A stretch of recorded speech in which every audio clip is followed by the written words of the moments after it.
Agama adalah cahaya yang memandu kehidupan manusia. Tapi apa yang terjadi ketika cahaya itu mulai dimanipulasi demi kepentingan kekuasaan? Ketika simbol-simbol suci digunakan untuk mengejar ambisi duniawi?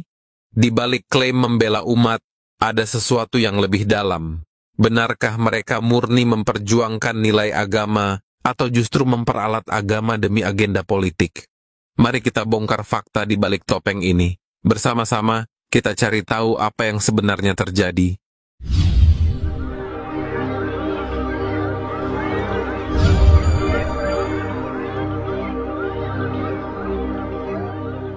Assalamualaikum warahmatullahi wabarakatuh. Sahabat Abah, belakangan ini kita sering mendengar tentang gerakan-gerakan yang mengatasnamakan agama. Tapi, apakah benar gerakan ini murni untuk umat, atau sebenarnya ada kepentingan politik di baliknya? Mari kita bedah bersama fakta-fakta di balik klaim besar ini. Banyak ormas yang menyebut perjuangan mereka untuk agama, mengklaim membela umat Islam. Tapi jika dilihat lebih dalam, gerakan ini lebih cenderung mendukung kepentingan politik tertentu. Contoh kasus, menjelang Pilkada serentak 2024 yang dijadwalkan pada 27 November, perhatian publik tertuju pada pertemuan dua kandidat kepala daerah yang diusung Partai Keadilan Sejahtera (PKS), yaitu calon Gubernur Jawa Barat Ahmad Syaihu dan calon Wakil Gubernur DKI Jakarta Suswono dengan Rizik Syihab di Makkah, Arab Saudi.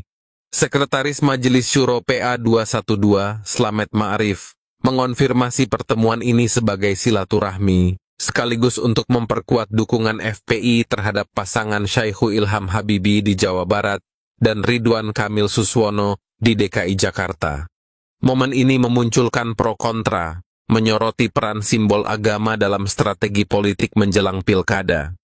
Alhamdulillah, pada saat ini saya bahagia, saya gembira kedatangan tamu-tamu, para sahabat, kawan-kawan kita dari Jakarta. Di samping saya ada Ustadz Ahmad Syaihu, beliau calon Gubernur Provinsi Jawa Barat. Di samping kiri saya juga ada Pak Suswono, yang juga merupakan calon Wakil Gubernur Provinsi Jakarta. Dan masih ada teman-teman yang lain. Alhamdulillah, beliau datang mendampingi Ketua DPD FPI DKI Jakarta, Habib Zaid bin Umar Abbas. Begitu juga ada pengurus yang lainnya. Malam ini kita berbincang, diskusi, musyawarah, tukar pikiran, sharing informasi. Betul-betul senang kita bicara soal keagamaan, soal dakwah, soal kebangsaan, dan lain sebagainya. Hasil diskusi kami pada malam hari ini sangat-sangat begitu bagus. Kami saling memberi nasihat, kami saling memberi peringatan, kami juga saling yaitu memberi usul, saran, diarahkan. Dan yang sangat membahagiakan, saya mau sampaikan kepada segenap para habaib, para kiai, para pimpinan pondok pesantren, majelis taklim, dan seluruh umat Islam. Dalam rangka untuk mengkanter segala bentuk fitnah yang selama ini di dunia medsos luar biasa. Pertama, yaitu fitnah terhadap DPD FPI DKI Jakarta. Yang dalam keputusannya di Jakarta sudah mengambil keputusan untuk mendukung calon nomor 1 ya, di dalam Pilkada DKI Jakarta. Kemudian muncullah fitnah-fitnah. Bahkan saya pun tidak luput juga dengan fitnah. Katanya Habib Rizik dengan FPI sudah gabung ke Jokowi, sudah sepanggung dengan Jokowi, sudah menjadi pengikut Jokowi. Saya nyatakan sekali lagi, itu semua fitnah. Sekali lagi bahwa saya dan kawan-kawan di FPI akan terus berjuang untuk menegakkan keadilan, dan kami akan tuntut Jokowi beserta semua kroni-kroninya yang terlibat aneka ragam kejahatan pada zamannya akan kami proses sesuai dengan prosedur hukum yang berlaku di Indonesia. Jadi tolong para buzzer jangan menyebar fitnah. Ya, DPD FPI mendukung Bang Ridwan Kamil dengan Pak Suswono. Tidak berarti kalau DPD FPI itu masuk dalam lingkaran Jokowi atau mendukung Jokowi. Tolong stop fitnah tersebut.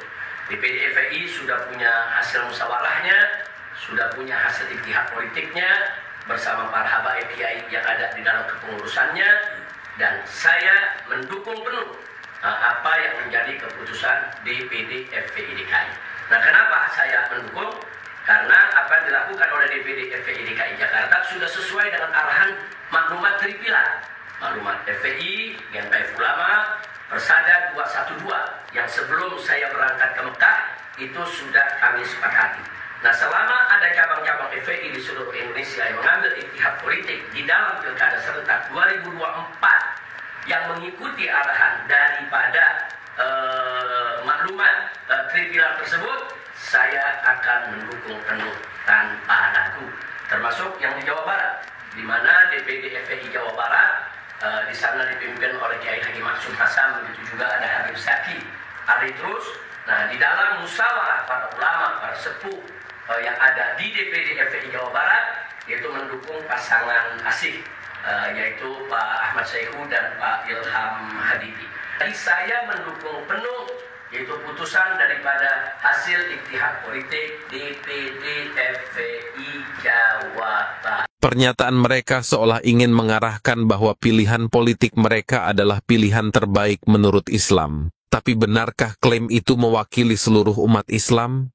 Kita harus jeli. Jangan sampai kita terjebak pada narasi agama yang dijadikan kendaraan untuk meraih kekuasaan.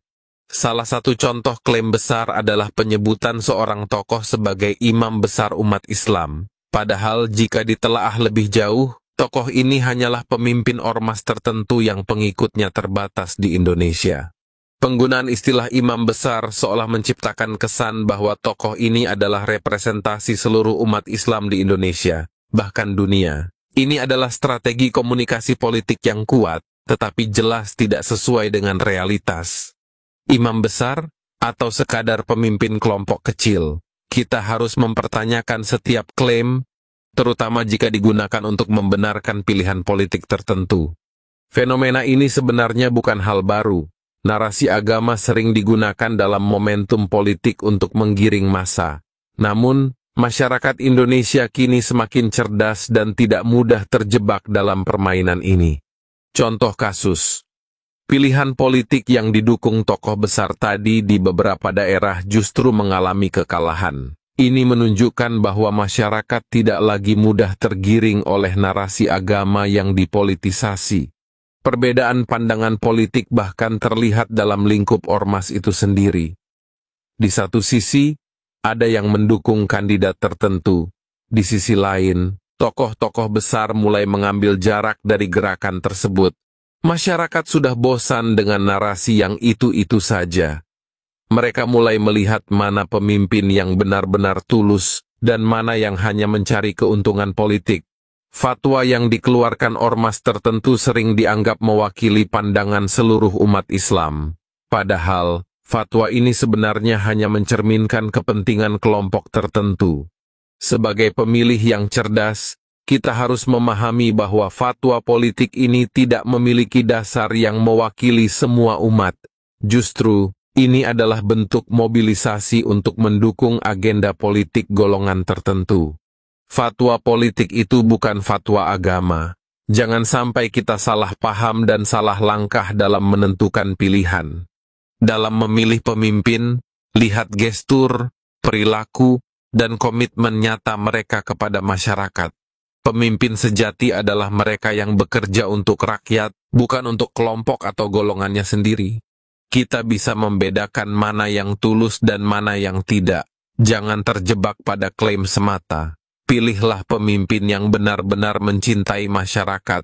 Sahabat Abah, jangan biarkan narasi agama yang dipolitisasi mengaburkan pandangan kita. Mari kita menjadi pemilih yang cerdas, yang memilih berdasarkan hati nurani dan fakta, bukan sekadar klaim. Semoga video ini bermanfaat untuk Anda semua. Wassalamualaikum warahmatullahi wabarakatuh.